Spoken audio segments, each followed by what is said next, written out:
Well, one of the things that the fire marshals don't want is two alarms on the same building or at the same address from two central stations. Right. So it's very simple. That means that only one fire alarm company sends the signal, and that's the primary fire alarm company for the action that is taking place. Okay. Okay?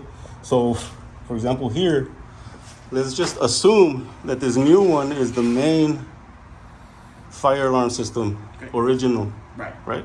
And so they have the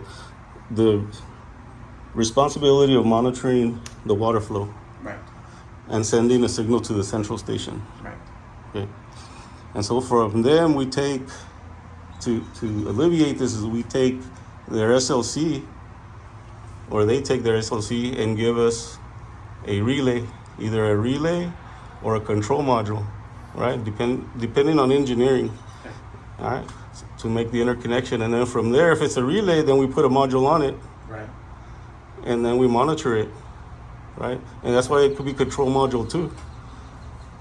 We'll talk about that later. And then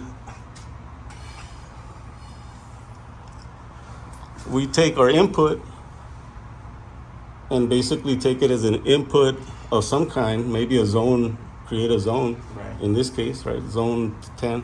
Right. Right. Uh-huh. And zone 10, you assign it to NAC 1, 2, 3, and 4. I see.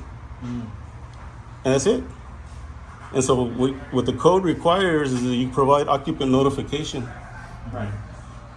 So this one's already sent the signal. Right. So the interface here is to provide occupant notification. Okay? And so if something happens over there, then the main panel that we're installing does it in reverse.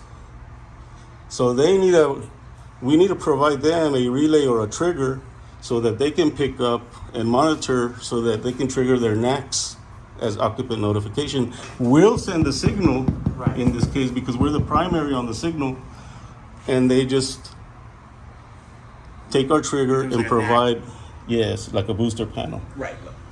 And that's the proper way to do it. Okay. Does that make sense? Yeah. What do you guys think? Yeah, that's the simplest way too. That's the way the code the proper way. allows the proper way to do it.